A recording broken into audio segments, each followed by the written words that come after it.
Car है UP board का विषय विज्ञान। आपका पेपर चालू हो चुका है, तो बहुत सारी शुभकामनाएं। उम्मीद है कि आप जो है पेपर बेहतर करेंगे। तो जो हम आज चलते हैं विषय विज्ञान को लेकर के कुछ चीजें बताएंगे। आपको मालूम है कि विषय विज्ञान में 3 ठो जो है उपखंड करके आता है। उपखंड क ख ग, जिसमें केमिस्ट्री होता है, रसायन विज्ञान, भौतिक विज्ञान और आपका जीव विज्ञान होता है।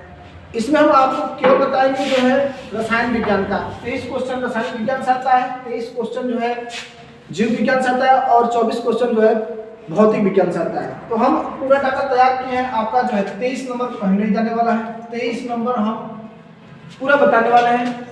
तो सीधा हम फोकस करते हैं कि क्या ये 23 क्वेश्चन कौन सा होगा। तो आपका ओएमआर शीट है, ओएमआर शीट पर जैसे 20 क्वेश्चन चलता है, पहले 20 क्वेश्चन ओएमआर शीट पर आता है, बाकी खंड क ख ग करके आता है, जिसमें हमारा मतलब सब्जेक्टिव होता है और ऑब्जेक्टिव टोटल हमारा 20 क्वेश्चन होता है। तो हम 20 क्वेश्चन के साथ मतलब ऑब्जेक्टिव के साथ साथ सब्जेक्टिव दोनों बताएंगे, ठीक है। तो इसमें जो है पहला आपका जो क्वेश्चन है, ये पहला क्वेश्चन जो है कि जैसे ये लिखा है कि Fe2। देखिए हम बिल्कुल इसका गहन अध्ययन करके और आप लोगों के लिए क्या है कि इसके अतिरिक्त आप कहीं ना जाइए। जो चीजें हम दे रहे हैं इसको बिल्कुल पढ़ लीजिए। हमको लगता है कि यह आपका रसायन विज्ञान पूरा क्लियर हो जाएगा, इसमें कहीं छूटेगा नहीं।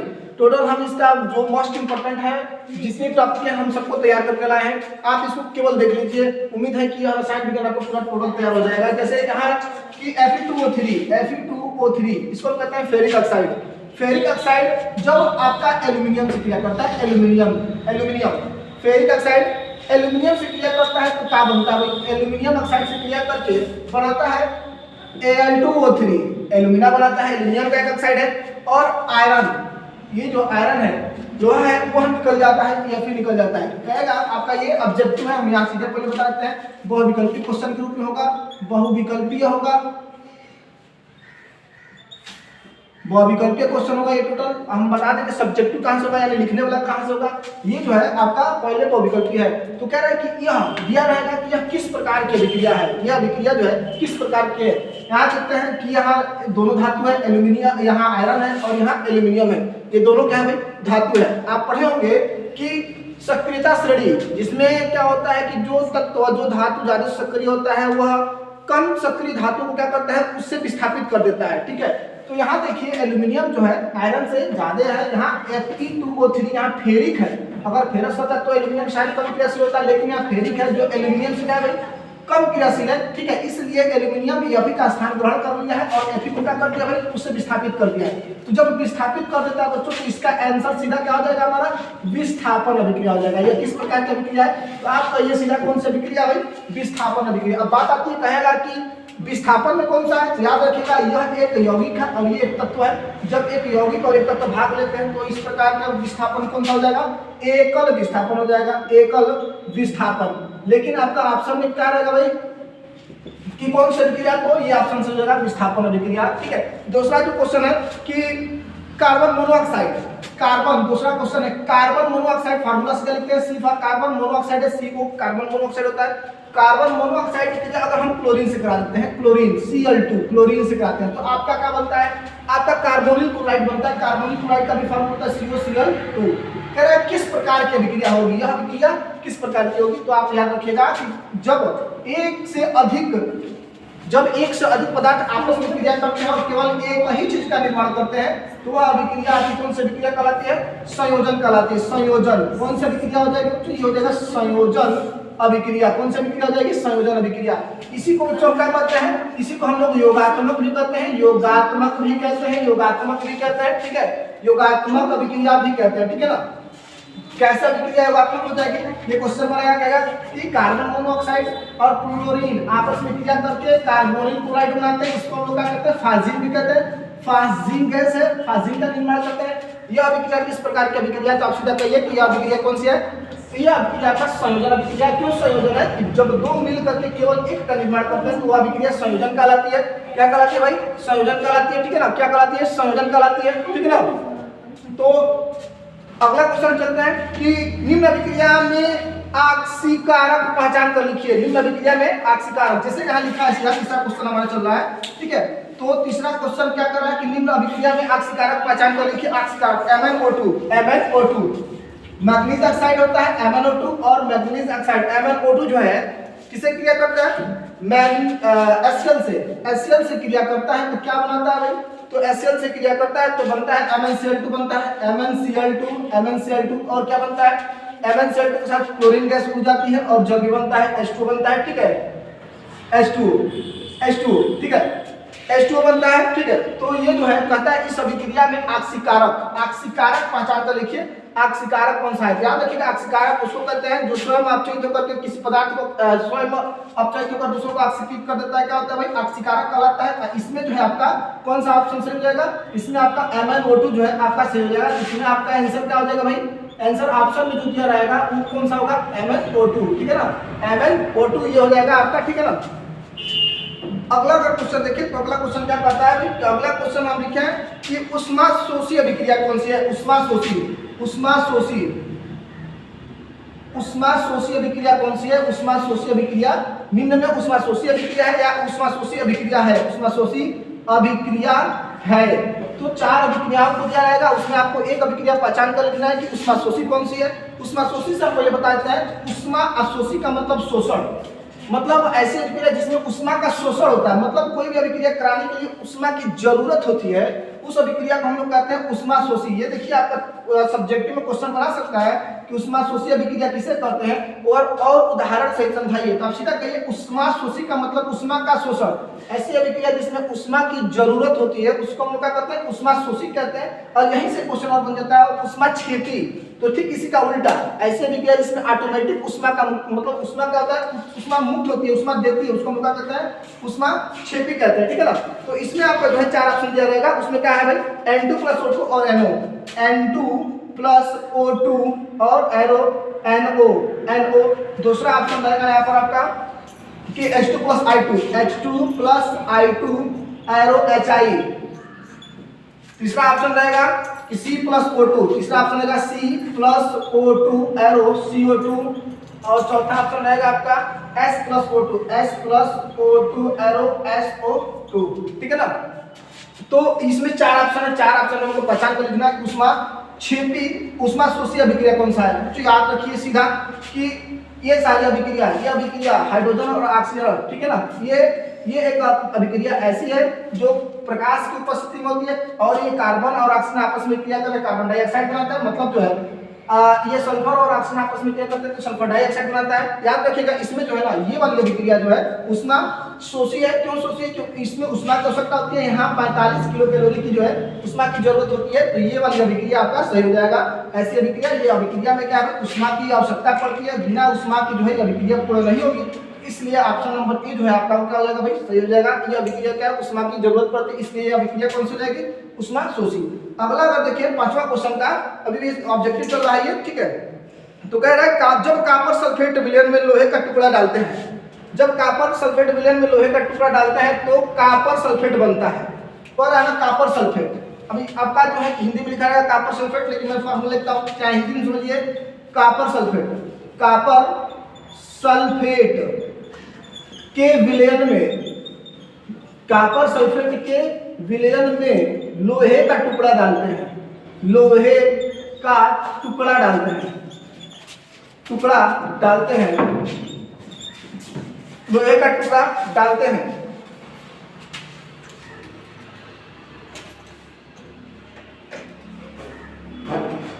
तब आयरन सल्फेट बनता है, आयरन सल्फेट बनता है, आयरन सल्फेट बनता है। कह रहा है कि यह किस प्रकार की अभिक्रिया होगी। याद रखिए कॉपर सल्फेट के विलयन में लोहे का टुकड़ा, कॉपर सल्फेट का होता है CuSO4 और लोहे का जो सिंबल होता है Fe होता है, आयरन Fe, ठीक है। जब इसमें हम लोग लोहे का टुकड़ा डालते हैं तो क्या होता है, यहाँ से कह रहा है कि लोहे यानी आयरन सल्फेट बनता है, यानी FeSO4 बनता है और कॉपर क्या होता है निकल जाता है। बच्चों पहला क्वेश्चन देखा है तो बिल्कुल सेम है, ठीक है। यहाँ FeO3 और एल्यूमिनियम, ठीक है, यहाँ एल्यूमिनियम Fe को विस्थापित कर दिया, बिल्कुल सेम ये है। यहाँ कॉपर है और यहाँ आयरन है, कॉपर से ज्यादा क्रियाशील होता है आयरन, ठीक है, फेरस है, यहाँ कॉपर का कर दिया विस्थापित कर दिया, तो यह किस प्रकार की अभिक्रिया हो जाएगी बच्चों, हो जाएगा विस्थापन अभिक्रिया हो जाएगा। आंसर इसका क्या होगा? विस्थापन अभिक्रिया हो जाएगा, ठीक है ना। अब विस्थापन अभिक्रिया में ये भी कौन सी अभिक्रिया है? एकल विस्थापन है, क्योंकि यहाँ यौगिक और ये क्या है? तत्व है, ठीक है ना। तो छठवां क्वेश्चन जो है आपका बहुत ज्यादा महत्वपूर्ण है, ठीक है। छठवां क्वेश्चन मोस्ट इंपोर्टेंट हम पहले लिख दिए भाई, ठीक है। कह रहा है ना कि नीचे दी गई जो अभिक्रिया है ना भाई, नीचे दी गई जो अभिक्रिया है वो संबंध में कौन सा असत्य है? कौन सा क्या भाई? असत्य है, ठीक है ना। कौन सा कथन आपका क्या है? असत्य है, ठीक है ना। कौन सा कथन? असत्य है, ठीक है ना। देखिए कह रहा है ना लेड ऑक्साइड कार्बन से क्रिया करता है तो लेड बनता है, कार्बन डाइऑक्साइड बनता है। कह रहा है कि पीवी लेड का संकेत है, पीवी लेड का संकेत है, शीशा का संकेत है। शीशा जो है अपचयित हो रहा है, शीशा क्या है? अपचयित। ये बताइए यार, शीशा अपचयित हो रहा है? नहीं हो रहा है, ठीक है। शीशा अपचयित। और यहाँ देखिए कार्बन कर रहा है, कार्बन CO2 उपचयित हो रहा है, CO2 उपचयित हो रहा है। और तीसरा क्या कर रहा है? कार्बन अपचयित हो रहा है, कार्बन अपचयित हो रहा है। कार्बन में कार्बन अशुद्ध मिल जाता है, जिसमें ऑक्सीजन का योग होता है उसको हम क्या कहते हैं? उपचयन अभिक्रिया, ठीक है ना। जिसमें ऑक्सीजन का ह्रास होता है उसको क्या कहते हैं? अपचयन अभिक्रिया, ठीक है। तो ये हो गया सी। लेड ऑक्साइड क्या हो रहा है? अपचयित हो रहा है। जो इसमें जो है ये वाला ऑप्शन जो है पहला और तीसरा जो ऑप्शन क्या आपका वो क्या है? वो गलत है। तो इसलिए ऑप्शन में ये वाला सही हो जाएगा आपका, ठीक है ना। पहला और तीसरा क्या हो जाएगा? सही हो जाएगा, ठीक है ना। कह रहा है कि कोई विलियन लाल लिटमस को नीला कर देता है। लाल लिटमस को क्या कर देता है भाई? नीला कर देता है। लाल लिटमस को नीला कर देता है, इसका पीएच मान क्या होगा भाई? कह रहा है लाल लिटमस को क्या करता है? नीला कर देता है, ठीक है ना। लाल लिटमस को नीला कर देता है। देखिए अम्ल जो है ना, अम्ल नीले लिटमस को लाल करता है। तो अम्ल का जो है आपको बता रहे हैं कि सोरेनसन ने पैमाना दिया। पैमाने में क्या था? यहाँ 7 रखा, यहाँ 0 रखा, यहाँ 14 रखा। कहा कि 7 से जो कम हो जाएगा वो क्या हो जाएगा भाई? वो अम्ल होगा, अम्ल होगा। और 7 से अधिक जो हो जाएगा वो क्या हो जाएगा भाई? क्षार हो जाएगा। अब परफेक्ट 7 हो जाएगा तो उसको हम क्या कहेंगे? उदासीन कहते हैं। उदासीनीकरण अभिक्रिया हो जाएगी, तो उदासीन हो जाएगा। तो ये बताइए, ये तो अम्ल हो जाएगा, ये भी अम्ल हो जाएगा, ये भी अम्ल हो जाएगा। स्पष्ट है, 3 को एक दिशा यानी 7 से नीचे, तो ऑप्शन नंबर आपका ये वाला सही हो जाएगा। वो क्या होगा भाई? उसका पीएच मान 10 होगा और वो क्या होगा? वो क्षार होगा, ठीक है ना, क्षार होगा। 8वां क्वेश्चन आपका देखते हैं कि 8वां क्वेश्चन क्या कहता है। 8वां क्वेश्चन, ठीक है। 8वां क्वेश्चन ये कह रहा है कि अम्लीय विलयन का पीएच मान होता है। लीजिए यहीं पर अम्लीय विलयन का पीएच मान ऊपर चला फिर नीचे भी आ जाएगा। अम्लीय विलयन जो है, अम्लीय विलयन है, उसका पीएच जो होता है, पीएच होता है। पीएच मान क्या होता है भाई? मैं बताऊं, अम्ल का 7 से कम 0 से अधिक वो होता है आपका अम्ल, और 7 से अधिक 14 से कम क्या होता है भाई? क्षार होता है। अब परफेक्ट 7 हो जाए उसको हम लोग क्या कहते हैं? उदासीन। तो याद रखिएगा इसका ऑप्शन क्या हो जाएगा? 7 से कम, ठीक है ना। 7 से कम हो जाएगा। 7 से कम जो ऑप्शन में दिया रहेगा वो क्या हो जाएगा भाई? ठीक है ना, यानी 0 से अधिक 7 से कम, ऐसे भी ऑप्शन में दिया रहता है। ये भी ऑप्शन अगर दिया रहेगा तो सही हो जाएगा भाई। 7 से कम 0 से अधिक, ठीक है ना। 9वां क्वेश्चन जो है, 9वां क्वेश्चन देखते हैं क्या कह रहा है कि 9वां क्वेश्चन कह रहा है ना कि निम्न में अम्लीय लवण है, अम्लीय लवण है, अम्लीय लवण है, अम्लीय लवण है, अम्लीय लवण है, अम्लीय लवण है। तो अम्लीय लवण क्या होता है भाई? अम्लीय लवण देखिए बता देते हैं कि अम्लीय लवण क्या है इसमें। देखिए अम्लीय लवण है तो जिसे हम लिखते हैं सोडियम कार्बोनेट, एक प्रकार का लवण है, ठीक है। सोडियम बाइकार्बोनेट NaHCO3, ठीक है। देखिए अगर ऑप्शन में आपका ये दिया रहेगा तो ये कौन सा लवण हो जाएगा? ये वाला आपका क्या हो जाएगा? सही हो जाएगा, ठीक है ना। सोडियम बाइकार्बोनेट कौन सा लवण होता है भाई? अम्लीय लवण होता है, ठीक है ना। 10वां क्वेश्चन चल रहा है। 10वां क्वेश्चन क्या है भाई? ठीक है, देखिए तेजी नहीं करते हैं, तेजी करेंगे तो गड़बड़ हो जाएगा सारा काम, ठीक है ना। आगे आते हैं। कह रहा है कि सल्फ्यूरिक अम्ल का फार्मूला HCl नहीं होता है, H2SO4 होता है, H2SO4। H2SO4 में अम्लीय हाइड्रोजन क्या होता है? अम्लीय हाइड्रोजन बोले तो देखिए इसका अगर आयरन करेंगे बच्चों तो बनेगा H पर 1 धन और प्लस SO4 पर 2 गुणित। संतुष्ट करेंगे तो यहाँ 2 से गुणा करेंगे तो ये अम्लीय हाइड्रोजन कितना होता है? सल्फ्यूरिक अम्ल में अम्लीय हाइड्रोजन कितना होता है भाई? आंसर में क्या दिया रहेगा? 2। ऑप्शन में दिया रहेगा 2, तो 2 क्या आ जाएगा? एकदम परफेक्ट, गलती नहीं होगा, बिल्कुल सही होगा, ठीक है ना। कि अम्लीय हाइड्रोजन जैसे मान लो यहीं पर बदल देगा, HCl में अम्लीय तो HCl में 1 है तो 1। बच्चों आप बताइए अगर इसमें एसिटिक एसिड की बात कर दे तो इसमें अम्लीय हाइड्रोजन कितना है? तो हम बताएं जितना हाइड्रोजन होता है वही अम्लीय हाइड्रोजन होता है। जैसे यहाँ 2 है तो 2 को सही हो जाएगा, इसमें 1 है तो 1 सही होगा। अब आप सोचिएगा कि हमें 4 है तो 4 सही होगा, बिल्कुल गलती हो जाएगा, ठीक है ना। इसमें क्या हो जाएगा भाई? बिल्कुल गलती हो जाएगा। यहाँ देखिए ये अलग होता है और ये क्या होता है भाई? ये क्या होता है भाई? ये यहाँ एक ही होता है, तो ये ऑप्शन में सही हो जाएगा। ठीक है ना। तो अगला क्वेश्चन जो 11वां नंबर जो क्वेश्चन है वो क्या कर रहा है कि निम्न में कौन सी धातु जो है अम्ल से हाइड्रोजन स्थापित करती है। याद रखिएगा सफेदा श्रेणी में जो हाइड्रोजन से ऊपर है बच्चों वो ज्यादा क्रियाशील होते हैं, ठीक है, और वो अम्लों से क्रिया करके हाइड्रोजन गैस स्थापित करती है। तो याद रखिएगा मैग्नीशियम, महात्मा गांधी नहीं है, मैग्नीशियम धातु होता है, ठीक है। तो मैग्नीशियम जो बच्चों हाइड्रोजन से सफेदा श्रेणी के ऊपर है, इसलिए यहाँ हाइड्रोजन गैस मुक्त करेगी, ठीक है ना, यह मुक्त करेगी, ठीक है ना। कॉपर जो है नीचे है, ये नहीं करेगा, प्लेटिनम भी नीचे, ये भी नहीं करेगा, मरकरी भी नीचे है, इसलिए यह तीनों धातु जो है अम्लों से क्रिया करके हाइड्रोजन गैस विस्थापित नहीं करती है। मैग्नीशियम हो गया, सोडियम होगा, पोटेशियम हो गया, कैल्शियम हो गया, जिंक हो गया, ये सब धातुएं जो है हाइड्रोजन से क्रिया करके कौन सी गैस देती है भाई, हाइड्रोजन, अम्लों से क्रिया करके कौन सी गैस देती है, हाइड्रोजन गैस देती है, ठीक है। ताम्रग्लांस का रासायनिक सूत्र है, याद रखिएगा, कॉपर को ताम्र कहते हैं, तो ताम्रग्लांस कॉपर ग्लांस कह सकते हैं। तो आपको स्पष्ट है कॉपर ग्लांस का फार्मूला CuCO3 नहीं होता है, ये नहीं होता है, पायराइट वगैरह है, ऑक्साइड नहीं होता है। कॉपर ग्लांस का होता है कॉपर और सल्फर का जो है मिश्रण होता है, कॉपर ग्लांस होता है, Cu2S होता है। कॉपर ग्लांस का फार्मूला क्या होता है भाई, रासायनिक सूत्र क्या है, तो Cu2S होता है। अरे निम्न में से कौन सी गैस जो है हाइड्रोजन विस्थापित, याद रखिएगा, नहीं करती है। तो धीरे से ऊपर देख लीजिए, ये तीनों नहीं करते हैं, तीनों में से अगर कोई एक है तो सही है। तो ये Cu साहब है, तो Cu साहब को हम लोग क्या कहते हैं, कॉपर कहते हैं। तो याद रखिएगा ये वाला ऑप्शन आपका क्या हो जाएगा, सही हो जाएगा। करा जैव शक्ति सिद्धांत, याद है ये मोस्ट इंपोर्टेंट क्वेश्चन है भाई, जैव शक्ति सिद्धांत किसे कहते हैं। तो जे बर्जेलियस ने जैव शक्ति सिद्धांत दिया था, कहा था कि कार्बनिक यौगिकों को हम लोग प्रयोगशाला में नहीं बना सकते। भाई क्यों नहीं बना सकते, तो उसने कहा कि जैव शक्ति सिद्धांत का जो मुख्य स्रोत है वह क्या है, जैव जगत है, मतलब जीव जंतुओं की उपस्थिति अनिवार्य है जो प्रयोगशाला में संभव नहीं है। अब आए हमारे वोलर नामक वैज्ञानिक थे, वोलर, इन्होंने कहा क्या कि आकस्मिक रूप से बना दिया, मतलब अमोनियम साइनेट को गर्म कर रहे थे और अमोनियम साइनेट को गर्म किए। याद रखिएगा यूरिया NH2CO NH2 नामक यौगिक बना दिया जो कार्बनिक यौगिक है, ठीक है। तो अगर आपका पूछे कि जैव शक्ति सिद्धांत का खंडन किसने किया, तो वोलर ने किया। प्रयोगशाला में बनने वाला पहला पदार्थ कार्बनिक यौगिक में यूरिया रहा। दूसरा नंबर पर आपका आता है एसिटिक अम्ल, किसने बनाया था, कोल्वे ने, और मेथेन बर्थेलो ने, ठीक है। मेथेन की सरका बनने वाला है मेथेन, ठीक है ना। पहला यूरिया, दूसरा एसिटिक एसिड, तीसरा का मेथेन।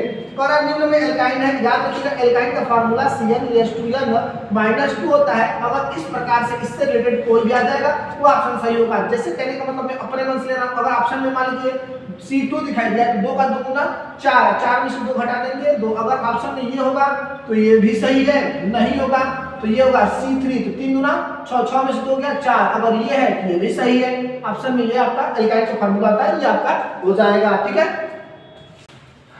चलो बच्चों अब हम बता रहे हैं आपको सब्जेक्टिव।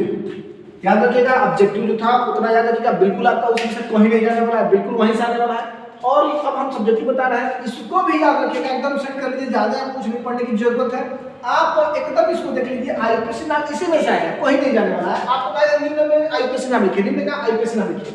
देखो जिसमें डबल बॉन्ड आता है वो एल्कीन होता है। पहले मैं बता रहा हूँ कि इसमें डबल बॉन्ड आ गया है तो ये एल्कीन होगा। कार्बनों की संख्या काउंट करते हैं, 1 2 3 4 है, 4 पर क्या आता है तो ब्यूट आता है, तो हम लिखेंगे ब्यूट।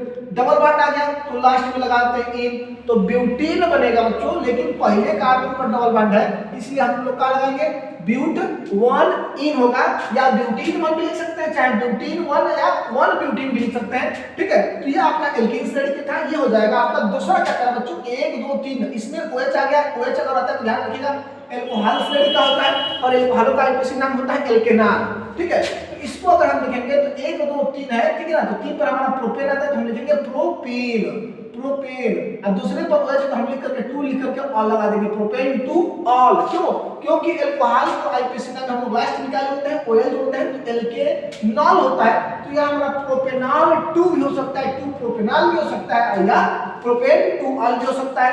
अब ये देखिए ये इंपॉर्टेंट है आपका, छोटा ही पूछेगा भाई, ज्यादा बड़ा नहीं पूछेगा आपसे, ठीक है।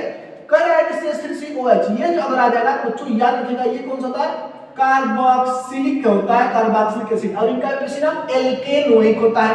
1 2 कार्बन है, 2 कार्बन पे क्या आता है हमारा एथ, तो आ जाएगा एथेनोइक। ये सारे सदस्य अम्ल होते हैं तो हम लोग लास्ट में एसिड लगा देते हैं, ठीक है। इसी को बच्चों हम लोग कहते हैं एसिटिक, यानी विनेगर, सिरका, एसिटिक एसिड, ठीक है। मोस्ट इंपोर्टेंट में यह भी देख लीजिएगा, यह भी ज्यादा महत्वपूर्ण है।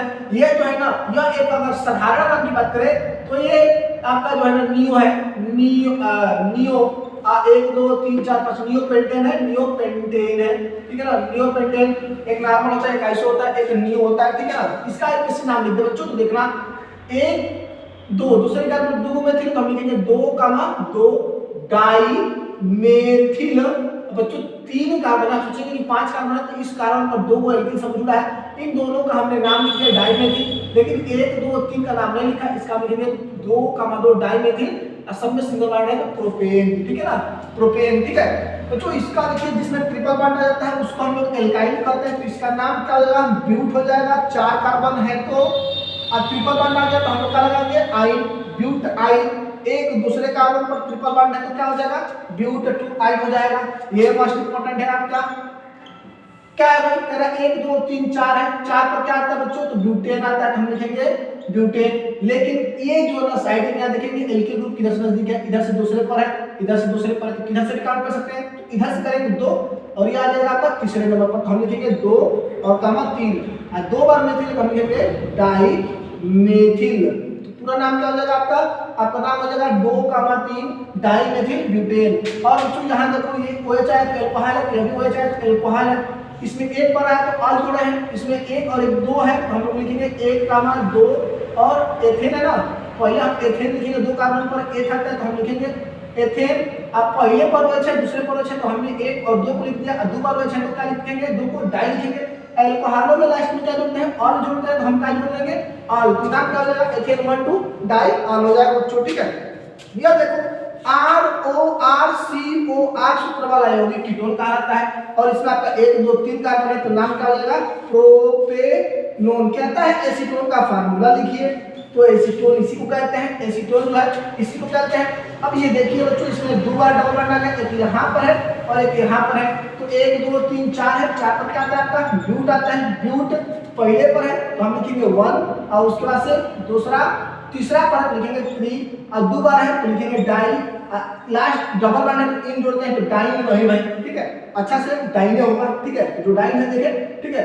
तो भाई डाइन क्या हो जाएगा, ये डाइन ब्यूट 1 3 डाइन, ये देखिए फॉर्मल्डिहाइड इसको लोग कहते हैं, ये HCHO है, ठीक है ना, मेथेनॉल होगा, एक कार्बन का मेथेनॉल बच्चों हो जाएगा। ये आईपीसी नाम आपका बहुत ज्यादा महत्वपूर्ण है, बहुत ज्यादा महत्वपूर्ण है, ठीक है ना, ये आने वाला है साइंस में आपका, ठीक है ना, ध्यान देंगे बिल्कुल ध्यान से, ठीक है।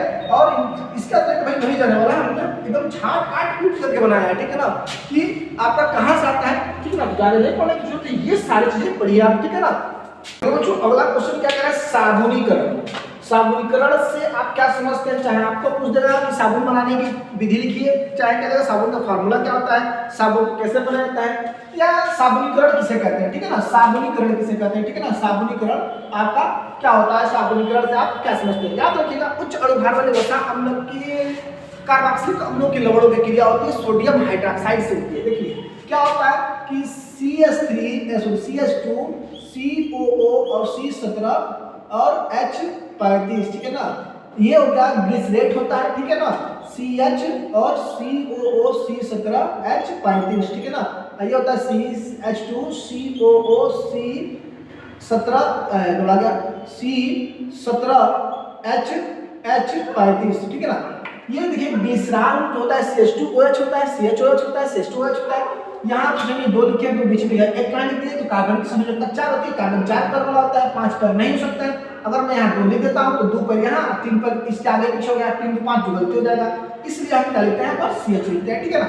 अब इसकी एग्जाम किसे जाते हैं, Na और OH सोडियम हाइड्रोक्साइड से, इसका नाम हो गया सोडियम हाइड्रोक्साइड, ये ग्लिसरेट है, ठीक है ना, ग्लिसरेट है। यहाँ देखिए NaOH से क्या क्या बनता है बच्चों, बनता है C17 H35 और COONA सोडियम ग्लिसरेट।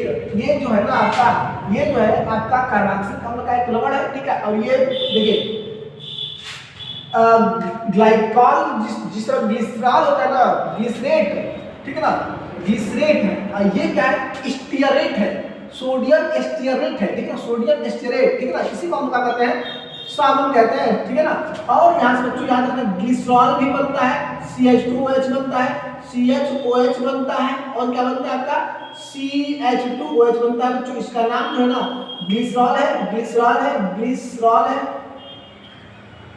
ग्लिसरॉल है, ठीक है ना। अब इसका आप एक्टिविटी नाम हमको बताइए कि क्या होता है, कमेंट कर दीजिए, बता दीजिए कि इस ग्लिसरॉल का एक्टिविटी नाम क्या होता है और यह किस प्रकार का अल्कोहल है, कि मोनोहाइड्रिक है, डाइहाइड्रिक है, ट्राइहाइड्रिक है, ठीक है ना। आगे चलते हैं, तो ये साबुनीकरण हो गया। लिखेंगे क्या चीज कि जब हम उच्च अनुभाग वाले सोडियम ग्लिसरेट, सोडियम ग्लिसरेट की क्रिया sodium hydroxide, sodium hydroxide, sodium hydroxide से जब हम कहते हैं बच्चों क्या बनता है, सोडियम एस्टेरेट बनता है जिसको हम लोग साबुन कहते हैं, और ग्लिसरॉल भी बनता है। यही अभिक्रिया क्या कहलाती है, साबुनीकरण कहलाती है, ठीक है ना। ये आपका मोस्ट इंपोर्टेंट है साबुनीकरण, वही ठीक है ना, साबुनीकरण क्या होता है, ठीक है ना। अगला क्वेश्चन लेकर चलते हैं बच्चों, कह रहा है कि दहन, दहन, दहन का मतलब होता है बच्चों जला देना, ठीक है ना। जब हम कार्बनिक यौगिक, कोई भी कार्बनिक, जैसे मान लो मीथेन ले लीजिए, मीथेन का फार्मूला CH4 होता है, तो मीथेन का हम दहन करेंगे बच्चों, ये जलेगा कब, जब हवा होगा तब। अब जब हम यहाँ दहन करते हैं, याद रखिएगा किसी भी कार्बनिक यौगिक को हम पूर्णतः जब जला देते हैं तो पूर्णतः जला देते हैं दो चीजें बनती हैं, कार्बन डाइऑक्साइड और जल, कार्बन डाइऑक्साइड और जल। यही अभिक्रिया कौन सी अभिक्रिया कहलाती है बच्चों, दहन अभिक्रिया कहलाती है। क्या कहलाती है, दहन अभिक्रिया। फिर समझिएगा कि जब हम कार्बनिक यौगिकों की वायु की उपस्थिति में एकदम पूर्णतः जला देते हैं तो दो चीजें बनती है, CO2 बनता है और H2 बनता है। यही अभिक्रिया क्या कहलाती है बच्चों, यही अभिक्रिया क्या कहलाती है, दहन अभिक्रिया कहलाती है, दहन अभिक्रिया कहलाती है, ठीक है ना, दहन अभिक्रिया कहलाती है, ठीक है। अगला जो क्वेश्चन है आपका, अगला जो क्वेश्चन आपका है कि एथिल अल्कोहल बनाने के दो भी, एथिल अल्कोहल बनाने का रासायनिक समीकरण लिखिए।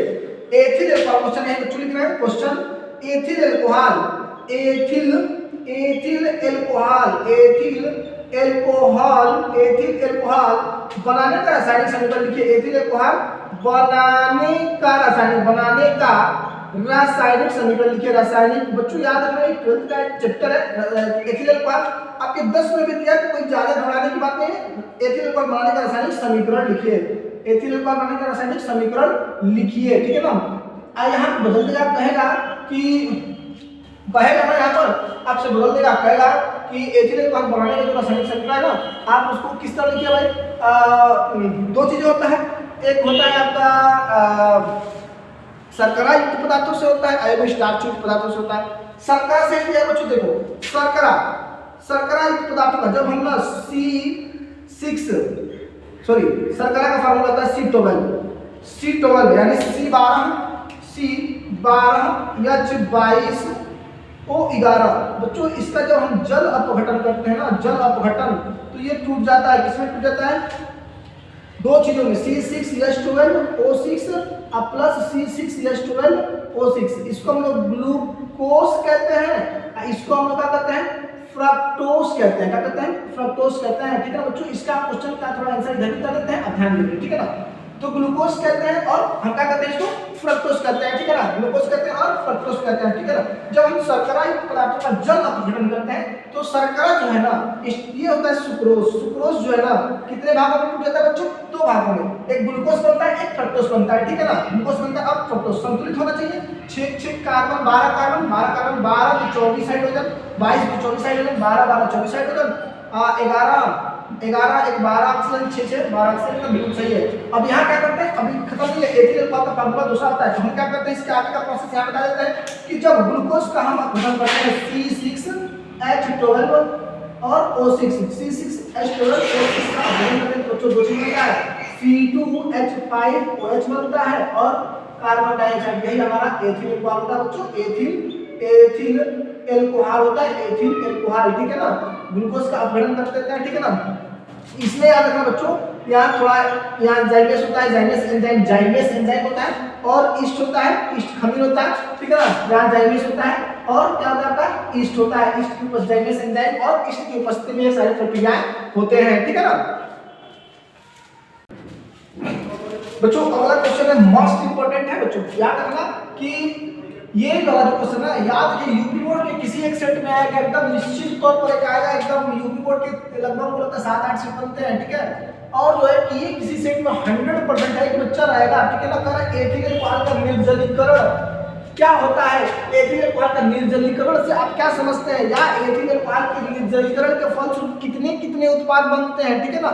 तो याद रखिएगा एथिल अल्कोहल का निर्जलीकरण क्या होता है, ठीक है ना। देखिए जब हम एथिल अल्कोहल की क्रिया C2H5 होता है, अभी फार्मूला लिखे थे एथिल अल्कोहल क्रिया सल्फ्यूरिक अम्ल से कराते हैं H2SO4 से कराते हैं बच्चों, तो क्या बनता है आपका, यहाँ देखिए ये C2H5 ऐसे रहता है, C2H5 ऐसे रहता है, ठीक है ना। यहाँ से आपका OH, इसमें से एक हाइड्रोजन यानी H2O क्या निकल जाता है, H2O निकल जाता है, क्या बच गया C2H5 बीच में बच गया आपका, यहाँ से एक H बच गया और एक क्या बच गया बच्चों, SO4 बच गया, ठीक है ना। इसी का नाम जो है आपका क्या है भाई, इसका नाम है एथिल हाइड्रोजन सल्फेट। इसका नाम क्या है, एथिल हाइड्रोजन हाइड्रोजन सल्फेट, ठीक है ना बच्चों। याद रखिएगा, अगर इसको हम अकेले गर्म करते हैं एथिल अल्कोहल के निर्जलीकरण के फलस्वरूप, याद रखिएगा दो चीजें बनता है, एक बनता है ईथर C2H5O C2H5, एक ये बनता है एथिल बच्चा, और बनता है C2H4 बनती है, यानी हम कह सकते हैं CH2 डबल बॉन्ड CH2 यानी एथिलीन गैस बनती है। एथिल अल्कोहल के निर्जलीकरण के फलस्वरूप दो उत्पाद बनता है, कौन कौन सा होता है, एक डाई एथिल ईथर बनता है, एक आपका ईथर बनता है, एक आपका एथीन या एथिलीन गैस बनती है, ठीक है ना। तो एथिल कब बनेगा, चाहे एथिलीन कब बनेगा, तो जब हम ये प्रोसेस करा देंगे इसके बाद से इसको गर्म खाली करेंगे तो एथिलीन गैस बनेगी। लेकिन अगर हमारा एथिल अल्कोहल का आधिक्य रहेगा तो फिर यहाँ एथिल अल्कोहल के आधिक्य से, यानी ये आपका C2H5HSO4, ठीक है ना, किससे क्रिया करेगा, एथिल अल्कोहल से क्रिया करता है C2H5OH। बच्चों फिर याद रखिएगा इस क्रिया में सल्फ्यूरिक अम्ल अब परिवर्तित होता है, वैसे ही बच जाता है H2SO4 बच जाता है, ठीक है ना, और बनाएगा C2H5O C2H5। इसी को बच्चों में कहते हैं डाई एथिल, और बच्चों क्या कहेंगे ईथर, डाई एथिल ईथर। लेकिन बच्चों अगर ये एथिल अल्कोहल न लेंगे, यहीं पर हम एरो बना करके गर्म कर देंगे तो याद रखिएगा एथिलीन गैस बनेगी। एथिल अल्कोहल के निर्जलीकरण के फलस्वरूप दो उत्पाद बनता है, जिसका नाम हमारा क्या है, एक बनता है ईथर, एक बनता है हमारा का चीज भाई, एक बनता है एथिलीन गैस, ठीक है ना। बच्चों याद रखना, नाम से अभिक्रिया और नाम से नियम केमिस्ट्री में बहुत ज्यादा महत्वपूर्ण होता है। कोल्बे अभिक्रिया, कोल्बे एसिटिक अम्ल में होता है, ठीक है, कोल्बे अभिक्रिया, कोल्बे सीमित अभिक्रिया। तो कोल्बे सीमित अभिक्रिया क्या होता है, तो एसिटिक अम्ल CH3COOH, यह एसिटिक अम्ल, इस एसिटिक अम्ल की क्रिया हाइड्रोजोइक अम्ल का फार्मूला होता है, इसका है हाइड्रोजोइक हाइड्रोजोइक अम्ल के साथ कराते हैं बच्चों एमीन बनता है, क्या बनता है एमीन, यानी CH3NH2 बनेगा, CH3 और NH2 बनेगा, इसका नाम है एमीन, मेथिल एमीन बनता है बच्चों, ठीक है ना, मेथिल एमीन बनता है, ठीक है ना, मेथिल एमीन बनता है, ठीक है। नाइट्रोजन गैस निकल जाती है, ठीक है, नाइट्रोजन गैस निकल जाती है, और क्या होता है प्लस CO2 भी निकल जाता है, ठीक है। तो ये नाइट्रोजन गैस निकल जाता है और CO2 गैस निकल जाता है, ये याद रखिएगा, ये आपकी विक्रिया कौन सी विक्रिया कहलाती है, ये आपकी विक्रिया कोल्बे सीमित कहलाती है, ठीक है ना। यहाँ देखिए ये अभी मोस्ट इंपोर्टेंट क्वेश्चन है, ज्यादा डिफिकल्ट नहीं होता, ज्यादा भारी नहीं है। हाइड्रोकार्बन किसे कहते हैं, स्पष्ट कहिए कि भाई हाइड्रोजन हाइड्रो का मतलब हाइड्रोजन और कार्बन का मतलब कार्बन, हाइड्रोजन और कार्बन से मिलकर के बने यौगिक क्या कहलाते हैं आपके, हाइड्रोकार्बन कहलाते हैं। जैसे CH4 मीथेन, जैसे C2H4 एथिलीन, जैसे C2H2 एसिटिलीन। देखो बच्चों इसमें जो है केवल एकल कार्बन जिसमें सिंगल बॉन्ड आता है, ठीक है, उसको हम कहते हैं संतृप्त हाइड्रोकार्बन, संतृप्त, और जिसमें डबल आता है, जिसमें ट्रिपल आता है उसको हम क्या कहते हैं असंतृप्त कहते हैं बच्चों, ठीक है ना। तो ये याद रखिएगा कितने प्रकार के होते हैं, दो प्रकार के होते हैं, संतृप्त होता है और एक का होता है असंतृप्त होता है, असंतृप्त होता है, ठीक है। तो आपसे पूछा जाए हाइड्रोकार्बन किसे कहते हैं, तो ये केवल कार्बन हाइड्रोजन से मिलकर बने यौगिक हाइड्रोकार्बन कहलाते हैं। दो प्रकार के होते हैं, संतृप्त और असंतृप्त, जिसमें केवल सिंगल बॉन्ड आता है उसको हम संतृप्त कहते हैं, जिसमें सिंगल नहीं बल्कि डबल आ जाए बल्कि ट्रिपल आ जाए उसको हम क्या कहेंगे असंतृप्त। तो याद रखिएगा एल्केन श्रेणी संतृप्त है और एल्कीन और एल्काइन दोनों क्या असंतृप्त है बच्चों, ठीक है ना। तो ये आपका हो जाएगा आंसर, ठीक है। चलो बच्चों अगला क्वेश्चन है, अगला क्वेश्चन क्या कह रहा है ना कि क्या होता है जब, मतलब क्या होता है ना, केवल रासायनिक समीकरण दीजिए। मतलब क्या है ना कि बताइए कि जब कॉपर की छड़ को हम सिल्वर नाइट्रेट के विलयन में डाल देते हैं, याद रखिएगा दोनों जो है ना कम प्लस हाइड्रोजन से नीचे है, लेकिन याद रखिए हाइड्रोजन से भी नीचे में कि सिल्वर जो है कॉपर से नीचे है, ठीक है ना। तो जब हम कॉपर की छड़ को सिल्वर नाइट्रेट विलयन में डालते हैं बच्चों, तो याद रखिएगा सिल्वर क्या होता है, सिल्वर अवक्षेप के रूप में नीचे बढ़ जाता है, यानी कॉपर ये हो गया और सिल्वर नाइट्रेट का फार्मूला AgNO3 बच्चों हो गया। अगर इसको हम कॉपर को इस रिएक्शन में डालते हैं तो Ag क्या होता है, निकल जाता है, कॉपर इसका स्थान ले लेता है भाई, ठीक है ना, कॉपर इसका स्थान ले लेगा तो क्या बनेगा CuNO3 कॉपर नाइट्रेट और सिल्वर क्या हो जाएगा ऑप्शन में नीचे बैठ जाएगा, ठीक है ना।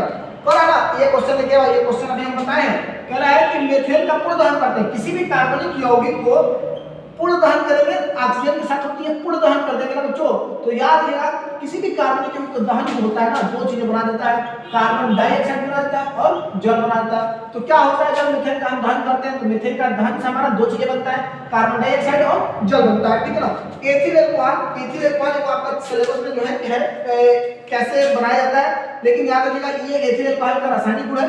एथिल अल्कोहल जो होता है फार्मूला C2H5OH होता है। अगर एथिल अल्कोहल की क्रिया हम सोडियम धातु से कराएं, सोडियम बहुत सक्रिय होता है, जब हम एथिल अल्कोहल पर सोडियम धातु डालते हैं बच्चों, याद रखना कौन सी गैस उड़ जाती है, उड़ जाती है, हाइड्रोजन गैस उड़ जाती है और एल्काक्साइड बनता है, यानी एथाक्साइड बनेगा, C2H5O बच्चों क्या बनेगा एथाक्साइड, ठीक है ना। इसका नाम है सोडियम एथाक्साइड, सोडियम एथाक्साइड। ये एथिल अल्कोहल है, तो एथिल अल्कोहल सोडियम धातु से क्रिया करता है तो क्या बनाता है एथाक्साइड बनाता है, हाइड्रोजन गैस उड़ जाती है। धातु ऑक्सीजन से क्रिया करते हैं, देखिए मान लीजिए मेटल है, अगर मेटल वायु से यानी सॉरी ऑक्सीजन से, हाँ वायु ऑक्सीजन O2 से क्रिया करती है, याद रखिएगा क्या बनेगा M2O बनेगा। यहाँ M का मतलब मेटल है और मेटल का मतलब एक संयोजकता वाला तत्व है, जैसे सोडियम हो गया तो पोटेशियम हो गया, सोडियम हो गया पोटेशियम हो गया, ठीक है ना, लिथियम हो गया फ्रांसियम हो गया, ठीक है, ऐसे हो जाएंगे सोडियम पोटेशियम, ठीक है इत्यादि, ठीक है ना। क्या बनाएंगे कोई भी धातु ऑक्सीजन से क्रिया करके अपने ऑक्साइड बनाते हैं, ठीक है ना, अपने ऑक्साइड बनाते हैं। जैसे ये M का मतलब मेटल हो गया, मेटल का मतलब धातु, धातु ऑक्सीजन से क्रिया करेगा तो क्या बनेगा मेटल ऑक्साइड बनाएगा, यानी धातु ऑक्साइड बनाता है, याद रखिएगा, ठीक है ना। पर व्यंजक ये भाई ये क्वेश्चन जो है आप ले लीजिए, ये आगे आए देख लीजिए, आएगा तो जरूर बताइए कि हाँ सर आ गया हमारे पेपर में, ये आ गया था, ठीक है। विरंजक चूर्ण बच्चों, विरंजक चूर्ण बोले तो ब्लीच, ब्लीच तो बहुत नाम सुने होंगे, ब्लीच, ब्लीच का मतलब होता है काटना, मैलों को काट देना, ठीक है ना। आजकल ब्लीच करा करके एकदम गोरे से काले से गोरे हो जा रहा है, ठीक है। तो ब्लीच यानी bleach, bleach bleaching powder, washing powder नहीं बल्कि ब्लीचिंग पाउडर, विरंजक चूर्ण। विरंजक का मतलब होता है विरंजक, मतलब वो काटने वाला, ठीक है ना भाई, ब्लीच करने वाला, ब्लीच का मतलब होता है काटने वाला, मैले को काटने वाला। कह रहे विरंजक चूर्ण का रासायनिक समीकरण लिखिए, तो बताइए आप विरंजक चूर्ण का पहले फार्मूला क्या होता है, इसको याद रखिएगा। विरंजक चूर्ण का फार्मूला CaOCl2 होता है, CaOCl2 होता है। विरंजक चूर्ण का फार्मूला क्या होता है CaOCl2 होता है, याद रखिएगा। जब बुझे हुए चूने पर यानी कैल्शियम हाइड्रोक्साइड CaOH ट्वाइस पर हम कौन सी गैस प्रोवाइड करते हैं बच्चों, क्लोरीन गैस प्रोवाइड करते हैं, तो कौन सा पदार्थ बनता है, तो बनता है आपका ब्लीचिंग पाउडर CaOCl2, ठीक है ना। ब्लीचिंग पाउडर इसको हम लोग कहते हैं ब्लीचिंग पाउडर कहते हैं, हम लोग पाउडर कहते हैं, ब्लीचिंग पाउडर कहते हैं, ठीक है ना। और ये क्या है कैल्शियम है हाइड्रोक्साइड, कैल्शियम हाइड्रोक्साइड, इसको भाई लाल पीली हरी पीली।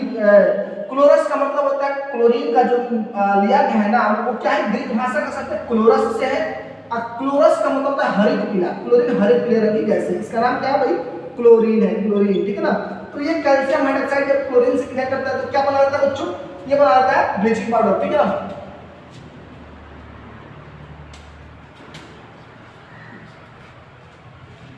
चलो भाई ये हो गया ब्लीचिंग पाउडर बनाने का रासायनिक समीकरण। जब हम बुझे चूने पर क्लोरीन गैस प्रोवाइड करते हैं तो क्या होता है भाई आपका ब्लीचिंग पाउडर बनता है, ब्लीचिंग पाउडर बनता है। तो जो अगर हम उदासीनीकरण अभिक्रिया से आप क्या समझते हैं, याद रखिएगा। उदासीनीकरण अभिक्रिया जब अम्ल और क्षार परस्पर क्रिया करते हैं तो बच्चों जल का अतिरिक्त लवण बनता है, और यही अभिक्रिया उदासीनीकरण अभिक्रिया कहलाती है। बच्चों देखो अगर हम हाइड्रोक्लोरिक अम्ल यानी HCl, ठीक है, और एक प्रबल क्षार जैसे NaOH, अगर हम अम्ल और क्षार की क्रिया करते हैं तो क्या बनता है, याद रखो NaCl बनता है, ठीक है ना, NaCl बनता है और H2 बनता है, H2 बनता है और क्या बनता है बच्चों NaCl बनता है, याद रखिएगा NaCl बनता है और H2 बनता है, ठीक है ना। तो अम्ल और क्षार की क्रिया के पश्चात जो जल के अतिरिक्त बना पदार्थ है उसको बच्चों हम लोग कहते हैं लवण, ठीक है ना, लवण कहते हैं।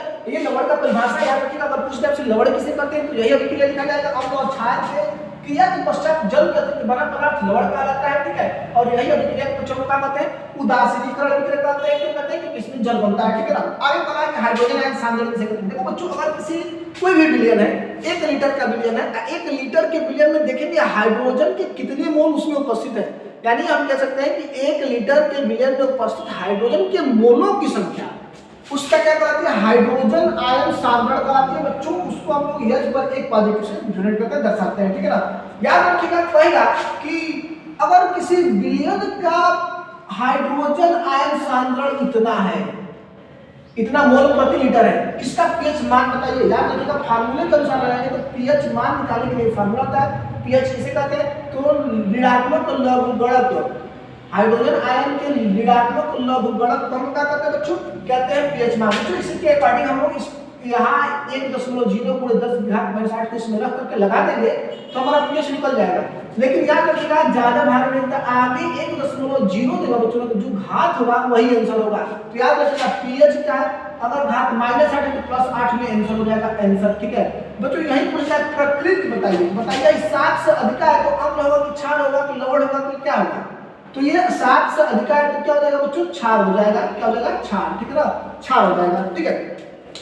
विस्थापन अभिक्रिया और रेडॉक्स अभिक्रिया, ये दोनों अभिक्रिया में सोचो एक क्वेश्चन आपका जरूर आएगा। विस्थापन अभिक्रिया किसे कहते हैं, तो मान लीजिए कोई बरियार आदमी है, अब बरियार आदमी जो है कमजोर आदमी को मार कर निकाल दे, ठीक है। जैसे मान लो हमारा A है प्लस B और C एक यौगिक है, मिलकर के मतलब B तत्व और C तत्व मिलकर एक यौगिक बना दिए। तो मान लीजिए अगर A ये बरियार आदमी है तो A B को मार करके निकाल देगा और उसका जो वही चला जाएगा। तो A और C बना देंगे और B को क्या कर दिया, लात मार के निकाल दिया भाई। तो याद रखिएगा, वह रासायनिक अभिक्रिया जिसमें अधिक क्रियाशील वाला तत्व कम क्रियाशील को विस्थापित कर देता है उसके विलयन से, उसी अभिक्रिया को हम लोग कहते हैं विस्थापन अभिक्रिया कहते हैं, ठीक है ना। अब आता है बच्चों रेडॉक्स अभिक्रिया, ऐसी अभिक्रिया जिसमें ऑक्सीकरण भी हो और अपचयन भी हो, वो अभिक्रिया क्या कहलाती है बच्चों, रेडॉक्स अभिक्रिया। तो आखिर में रेडॉक्स को बच्चों याद रखना, अपचयन होता है, अपचयन भी कहते हैं, अपचय भी कहते हैं, नाम याद रखो, रेडॉक्स कहते हैं, रेडॉक्स कहते हैं, ठीक है ना। तो याद रखिएगा जिसमें ऑक्सीकरण भी होती है और अपचयन भी होती है, ऑक्सीकरण को बच्चों उपचयन भी कहते हैं, ठीक है। तो लिखिएगा जिसमें उपचयन और अपचयन दोनों एक साथ होती है बच्चों को हम क्या कहते हैं, रेडॉक्स अभिक्रिया कहते हैं, ठीक है, रेडॉक्स अभिक्रिया कहते हैं, ठीक है। इसके लिए मैं यहाँ उदाहरण देता हूँ। जैसे मान लो SnCl2 प्लस FeCl3 है और एरो, ठीक है, यहाँ पर SnCl4 प्लस FeCl2, ठीक है ना बच्चों। यहाँ तो कैसे मालूम चलेगा कौन ऑक्सीकरण है कौन अपचयन है। ऑक्सीकरण उसको कहते हैं जिसमें से इलेक्ट्रॉन निकलते हैं और अपचयन उसको कहते हैं जिसमें इलेक्ट्रॉन जुड़ जाता है। यहाँ Sn की बच्चों संयोजकता 2 है और यहाँ Sn की संयोजकता बच्चों 4 है, ठीक है ना, 4 है। यहाँ Fe की संयोजकता बच्चों 3 है और यहाँ F की संयोजकता कितनी है, 2 है, ठीक है। मान लो अगर Sn का अगर परमाणु क्रमांक देखें तो 50 होता है, 50 में से जब 2 का अवस्था दे तो 48 हो जाएगा, और यहाँ 50 में 4 लग गया तो 46 हो जाएगा। तो यहाँ 48 था 46 हो रहा है, घट रहा है। तो जो घटता है बच्चों उसको हम क्या कहते हैं, ऑक्सीकरण कहते हैं, ऑक्सीडेशन कहते हैं। और जो ये तो बच गया ना, जो बढ़ता है मान लो Fe का 26 होता है तो यहाँ 3 है तो 23 हो जाएगा और यहाँ 2 है तो 26 में से 2 घटा देंगे 24 हो जाएगा, बढ़ रहा है ना। जो बढ़ता है उसको हम क्या कहते हैं बच्चों, रेडक्शन कहते हैं, ठीक है ना। इसमें का ऑक्स इसमें का रेड मिल जाएंगे तो क्या बना देंगे बच्चों, रेड ऑक्स बना देंगे, रेडॉक्स, ठीक है ना, लाल बाल नहीं भाई, रेडॉक्स बना देंगे, रेडॉक्स अभिक्रिया कहलाती है, ठीक ना बच्चों। और बच्चों अपने मन से याद रखना भर्जन विस्थापन बहुत ज्यादा महत्वपूर्ण होता है, भर्जन विस्थापन को भी देख लेंगे, ठीक है ना। ये हम आज जो पढ़ाएं आपको उम्मीद करते हैं अगर आप इसको पढ़ लीजिएगा तो हमको लगता है कि 23 नंबर कहीं नहीं जाने वाला, केमिस्ट्री का 23 नंबर आपका एकदम बिल्कुल डन हो जाएगा। ये आधे से 45 मिनट में इतना वीडियो में जो है आप केमिस्ट्री का 23 नंबर कर सकते हैं बच्चों, ठीक है ना। उम्मीद करते हैं, आशा करते हैं कि आप जो भी करेंगे बेहतर करेंगे बच्चों। फिर से एक बार है कि आपके लिए बहुत सारी ढेर सारी शुभकामनाएं हैं, भविष्य में आप जो भी चीजें मतलब आपका हर पेपर जो है अच्छा हो, ठीक है, और आपका भविष्य बेहतर हो, ठीक है बच्चों। आज के लिए इतना ही वीडियो बना देते हैं, ठीक है बच्चों, धन्यवाद।